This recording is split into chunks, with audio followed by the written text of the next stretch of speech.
السلام علیکم پیارے دوستو، بیان کیا جاتا ہے کہ ایک گاؤں تھا جہاں قدرت کی بے پناہ نعمتیں تھیں۔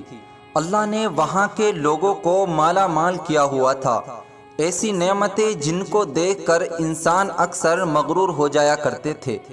اور سب سے بڑی اور بری بات یہ تھی کہ وہاں کے سب لوگ کافر تھے سوائے چند مسلمانوں کے۔ وہ کافر اپنی دولت پر فخر کیا کرتے تھے، کیونکہ ہر ایک دولت مند تھا اور کسی کے پاس پیسوں کی کوئی کمی نہیں تھی۔ وہاں کے سردار کی ایک اکلوتی بیٹی تھی جس سے وہ بے پناہ پیار کرتا تھا۔ اس کی بیٹی بہت زیادہ گھمنڈی اور ظالم تھی۔ وہاں پر جو غریب لوگ تھے وہ صرف مسلمان تھے۔ تمام کافر ایک دوسرے کی مدد کرتے تھے، لیکن مسلمانوں کو دیکھنے والا وہاں کوئی نہیں تھا۔ سردار کی بیٹی کو کالے جادو میں مہارت حاصل تھی اور جادو کی وجہ سے وہ غریبوں پر بہت ظلم کرتی تھی۔ تمام مسلمان اس سے بہت پریشان تھے۔ وہ لوگوں کو غلام بناتی، مزدور بناتی، اور اگر ان میں سے کوئی اس کی بات نہیں مانتا تو ان کو وہ قیدی بنا کر اپنے اشاروں پر نچایا کرتی تھی۔ اس بستی میں اکا دکا مسلمان تھے جن کا کوئی بھی پرسان حال نہیں تھا، کوئی ان کو بچانے والا بھی نہیں تھا۔ جب اس سردار کی بیٹی کا ظلم حد سے زیادہ بڑھ گیا تو مسلمانوں میں سے ایک بوڑھے شخص نے اللہ کے حضور گڑ گڑا کر یہ دعا کی، یا اللہ، ہماری نسلیں چند ایک یہاں پر بچی ہے، ان نسلوں کو تو بچا لے۔ اس پنڈت کی بیٹی نے ہمارا جینا دشوار کر دیا ہے، یہاں کوئی بھی انسان ہمارا حال نہیں پوچھتا، نہ دولت ہے نہ جسمانی طاقت ہے۔ یا اللہ، ہمارے لیے کوئی ایسا بندہ بھیج دے جو نہ صرف طاقتور ہو بلکہ وہ اس جادوگرنی کو یعنی سردار کی بیٹی کو ہرا بھی دے۔ اللہ رب العزت نے اس بوڑھے مسلمان کی دعا کو سن لیا۔ یوں اس جگہ ایک اللہ والے کو بھیج دیا۔ وہ اللہ والے ایسے ہی بستی میں داخل نہ ہوئے، بلکہ ایک دن کچھ عجیب واقعہ ہوا۔ ان کافروں کا سردار جنگل میں سیر کرنے کے لیے نکلا۔ بڑی شان سے چلتا ہوا وہ سفر کر رہا تھا۔ اچانک ایک زہریلا سانپ اس سامنے آ گیا۔ اس زہریلے سانپ نے اس سردار کے قریب آ کر اس کو ڈس لیا اور وہ بے ہوش ہو کر زمین پر گر پڑا۔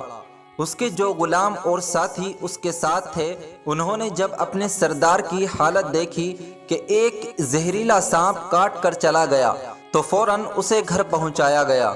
اس لڑکی نے اپنے باپ کی حالت دیکھی تو آس پاس کے بڑے بڑے حکیم بلائے گئے، لیکن عجب بات یہ تھی کہ لاکھ کوششوں کے باوجود زہر کو نکالنے میں سارے ناکام ہو رہے تھے اور زہر تیزی کے ساتھ اس جسم میں پھیل رہا تھا۔ کوئی بھی اس زہر کو جسم سے نکالنے میں کامیاب نہ ہوا۔ لیکن اسی وقت وہاں ایک درویش کی آمد ہوئی۔ ایک اللہ والے وہاں آ گئے۔ انہیں تو اللہ نے اسی مقصد کے لیے بھیجا تھا۔ اللہ کے اس ولی نے سردار کے گھر کے پاس پہنچ کر دروازے کو کھٹکھٹایا۔ نوکروں نے کہا، کس سے ملنا ہے؟ اس اللہ والے نے کہا، یہاں کے سردار کو سانپ نے ڈس لیا ہے۔ یہ سن کر نوکروں کو تعجب ہوا۔ وہ کہنے لگا کہ تمہیں کیسے معلوم کہ ہمارے سردار کو سانپ نے ڈس لیا ہے؟ تم تو ہمیں اجنبی معلوم دیتے ہو، ہم نے تمہیں آج سے پہلے کبھی نہیں دیکھا۔ اللہ کے ولی کہنے لگے، میں مسافر ہوں اور مجھے ایک خبر ملی ہے کہ یہاں کے سردار کو ایک زہریلے سانپ نے ڈس لیا ہے اور کوئی بھی ان کا علاج نہیں کر پا رہا ہے۔ نوکروں نے کہا، تم کون ہو؟ اللہ والے نے کہا، میں حکیم ہوں، میں ان کا علاج کرنے آیا ہوں۔ وہ نوکر اللہ کے اس ولی کی حالت دیکھ کر ہنسنے لگے، کیونکہ آپ نے پھٹے پرانے کپڑے پہنے ہوئے تھے اور دیکھنے سے بہت غریب لگ رہے تھے۔ وہ نوکر کہنے لگے، تم اتنے بڑے سردار کا علاج کرو گے؟ ارے یہاں آس پاس کے بڑے بڑے حکیم بلائے گئے ہیں، پیسوں کی کوئی کمی نہیں ہے، ہمارے سردار کے پاس کیا وہ تم جیسے غریب سے اپنا علاج کروائیں گے؟ درویش نے کہا، اگر تم چاہتے ہو کہ تمہارے سردار کی جان بچ جائے تو پھر مجھے اندر جانے دو۔ وہ غلام کہنے لگا، ٹھیک ہے، ہم اندر سے اجازت لے کر آتے ہیں۔ نوکر اندر گئے اور سردار کی بیٹی سے کہا، باہر ایک غریب آیا ہے، حلیے سے فقیر لگ رہا ہے، لیکن کہتا ہے کہ میں سردار کا علاج کر دوں گا اور زہر جو تیزی سے پھیلتا جا رہا ہے اس کو نکال کر پھینک دوں گا۔ اس کی بیٹی کہنے لگی، ٹھیک ہے، اس کو اندر بلاؤ۔ جب وہ اللہ والے اس گھر میں آئے تو دیکھا سردار زہر کے درد سے تڑپ رہا ہے اور اپنی ٹانگ کو زمین پر پٹک پٹک کر مار رہا ہے۔ اللہ کے اس ولی نے اس کے پیر کی طرف دیکھا اور جہاں سانپ نے کاٹا تھا اس جگہ اللہ والے نے تھوک دیا اور فوراً وہاں سے بھاگ گئے۔ اس کے سارے سپاہی اور اس کی بیٹی حیران ہو گئی کہ یہ کون دیوانہ ہے، کمرے میں آیا اور علاج کرنے کی بجائے اس پر تھوک دیا جہاں پر سانپ نے کاٹا تھا، اور بھاگ بھی گیا۔ اس کو کوئی گرفتار بھی نہیں کر سکا۔ اس کی بیٹی غصے میں تلملا رہی تھی، اس نے تو بڑی گستاخی کی ہے۔ اس نے کہا، چلو کوئی بات نہیں، تھوک کو صاف کرو، میں ابھی اسے گرفتار کراتی ہوں۔ جیسے ہی حکیم نے تھوک کو صاف کرنے کے لیے رومال پکڑا تو وہ حیران ہوتے ہوئے رک گیا۔ اس نے انگلی سے تھوک کو سانپ کے کاٹے والی جگہ پر اچھی طرح سے مل دیا۔ سردار کی بیٹی کہنے لگی، آپ یہ کیا کر رہے ہیں؟ اس دیوانے فقیر نے میرے باپ کی ٹانگ پر تھوک دیا اور آپ اس تھوک کو مل رہے ہیں۔ حکیم نے اپنے ہاتھ کے اشارے سے سردار کی بیٹی کو روک دیا۔ جیسے ہی اس تھوک کو سردار کی ٹانگ پر ملا گیا فوراً ہی سارا زہر اثر ختم ہو گیا۔ جو ٹانگ کاٹنے کے قابل تھی وہ ٹانگ پہلے والی حالت میں آ گئی اور پوری ٹانگ جو نیلی پڑ چکی تھی اب اصل رنگ پر آ گئی۔ اور جب وہ قبیلے کا سردار ہوش میں آیا تو حیران رہ گیا جب اسے بتایا گیا کہ ایک فقیر بابا کے تھوک کی وجہ سے آپ ٹھیک ہوئے ہیں، تو اس نے کہا، بھائی وہ تو ہمارا مسیحا ہے، تم لوگوں نے انہیں جانے کیوں دیا؟ جاؤ انہیں میرے پاس لے کر آؤ، انہوں نے ہم پر بہت بڑا احسان کیا ہے اور ہم اس کے احسان کا بدلہ ضرور دیں گے۔ اس کی بیٹی جو خاموشی سے اپنے باپ کو دیکھ رہی تھی اس نے کچھ بھی نہیں کہا۔ سردار کے حکم پر اب سارے سپاہی اللہ کے اس ولی کو ڈھونڈنے کے لیے نکلے۔ وہ لوگ چاروں طرف پھیل گئے لیکن کہیں بھی ان کو وہ اللہ والا نظر نہیں آیا۔ پھر جب سپاہی جنگل میں داخل ہوئے تو وہاں ایک درخت کے نیچے ایک آدمی کو عبادت کرتے ہوئے دیکھا۔ وہ غور سے اللہ والے کو دیکھ رہے تھے کہ یہ کیا کر رہے ہیں، کس طرح کی عبادت ہے۔ ہم لوگ تو اپنے بتوں کے آگے ہاتھ جوڑتے ہیں اور یہ تو نہ جانے کس کا سجدہ کر رہے ہیں۔ خیر، عبادت کے بعد فوراً ان اللہ والے کو پکڑ لیا گیا اور گاؤں کے سردار کے سامنے پیش کیا گیا۔ وہ کہنے لگا، آپ کون ہیں؟ کہاں سے آئے ہیں؟ سب سے پہلے تو گستاخی کی معافی چاہتا ہوں کہ میرے لوگوں نے آپ کی بہت بے عزتی کی، لیکن آپ کی وجہ سے آج میں زندہ ہوں۔ ہم گناہ گاروں کی آنکھ آپ کو پہچان نہ سکی، اس کے لیے میں آپ سے معذرت چاہتا ہوں۔ آپ سے درخواست کرتا ہوں کہ آپ میری طرف سے یہ قیمتی لباس یعنی کپڑے اور عربی گھوڑا قبول کیجیے۔ اللہ والے نے مسکرا کر اس کی طرف دیکھا اور بولا، یہ گھوڑا اور لباس بہت قیمتی ہے، میں یہ قیمتی لباس پہن کر جب اس گھوڑے کے لیے گھاس کاٹوں گا تو کیا میں اچھا لگوں گا؟ گاؤں کے سردار نے کہا، آپ اس بات کی فکر نہ کریں، گھوڑے کے ساتھ نوکر بھی دیے جائیں گے۔ اللہ والے نے کہا، اتنے مال و دولت اور نوکروں کے ساتھ میں اکیلا رہوں گا؟ گاؤں کا سردار بولا، حضور آپ کی یہ بات سن کر میں سوچ میں گھوم گیا ہوں، لیکن یہ میری بیٹی آپ کے سامنے ہے۔ بیٹی حیرت سے اپنے باپ کو دیکھ رہی تھی کہ میرا باپ کیا کہنے والا ہے۔ سردار نے کہا، میری بیٹی جسے آپ نے دیکھ لیا ہے اس کی شادی آپ سے کر دی جائے گی، مگر ایک شرط ہے، آپ کو اپنے مذہب کو چھوڑنا ہوگا۔ میرے سپاہیوں نے آپ کو عبادت کرتے ہوئے دیکھا ہے، اور جہاں تک ہماری معلومات ہے کہ ہم بتوں کے آگے سجدہ کرتے ہیں، ان کی عبادت کرتے ہیں، اور آپ جس کے آگے سجدہ کر رہے تھے وہ آپ کا اللہ ہے اور آپ مسلمان ہیں، اس لیے آپ کو اپنا مذہب چھوڑنا ہوگا۔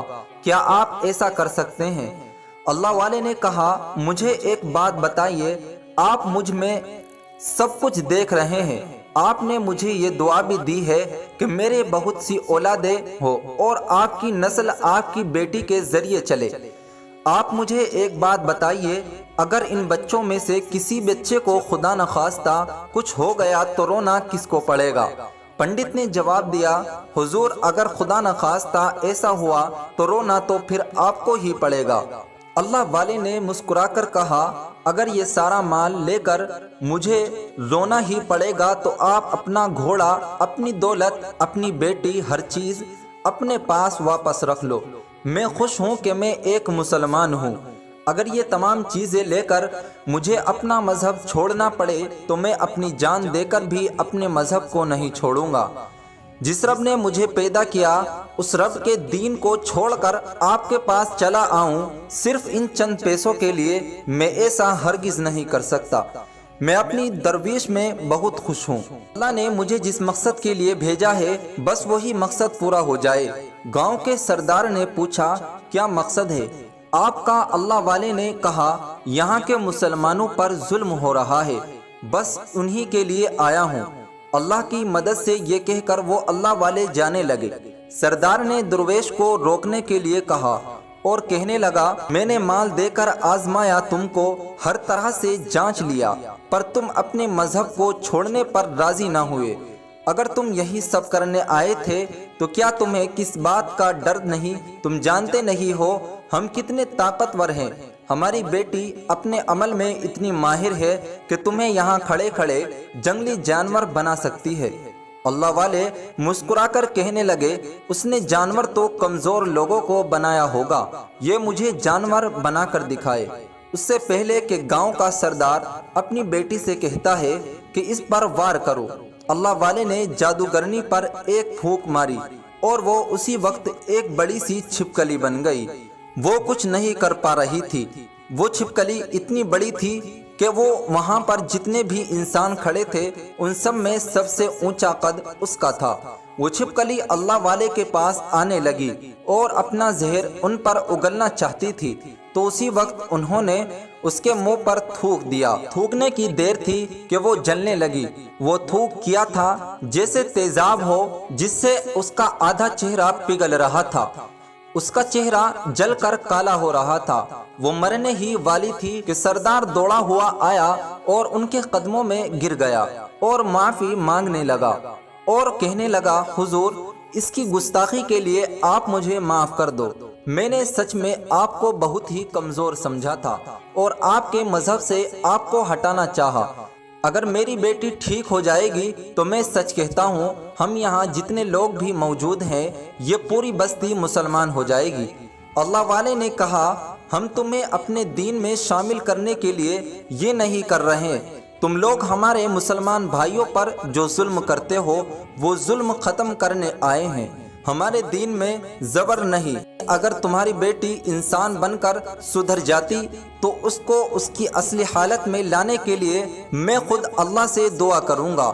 وہ سردار کہنے لگا، ہاں ہاں میری بیٹی اپنی اصلی حالت میں آئے گی تو کسی پر ظلم نہیں کرے گی، بلکہ میں دل سے معافی چاہتا ہوں کہ میری بیٹی نے جو کچھ بھی کیا اب آئندہ یہ کوئی بھی کالا جادو کوئی بھی عمل نہیں کرے گی، کسی مسلمان پر یہ کوئی ظلم بھی نہیں کرے گی، بس آپ اس کو دوبارہ سے انسان بنا دیجئے۔ اللہ والے نے اس چھپکلی پر دوبارہ سے پھونک ماری تو وہ پھر پہلے کی طرح انسان بن گئی اور اللہ والے کی قدموں سے لپٹ گئی اور کہنے لگی، مجھے معاف کر دے، میں نے اپنے آپ کو بہت طاقتور سمجھا۔ اس لڑکی کا آدھا چہرہ کالا ہو چکا تھا۔ وہ کہنے لگی، میں آج اپنے باپ کے ساتھ آپ کے دست مبارک پر مسلمان ہونا چاہتی ہوں اور یہ وعدہ کرتی ہوں کہ آج کے بعد اس بستی میں کوئی بھی کافر مسلمان نہیں ہوگا، بلکہ سب آپس میں مل جل کر بھائی چارے کے ساتھ رہیں گے اور سب مسلمان ہو جائیں گے۔ اور یوں ایک اللہ والے کے ہاتھوں پر پنڈت اور اس کی بیٹی نے اسلام قبول کر لیا۔ پھر پنڈت نے اللہ والے سے اپنی بیٹی کی شادی کر دی اور پھر اس بستی میں ہمیشہ کے لیے امن و امان قائم ہو گیا۔ پیارے دوستو، امید کرتے ہیں کہ آج کی ہماری ویڈیو آپ کو ضرور پسند آئی ہوگی۔ اپنے دوست احباب کے ساتھ اس ویڈیو کو ضرور شیئر کریں۔ اور ہمارے اس چینل کو ضرور سبسکرائب کریں۔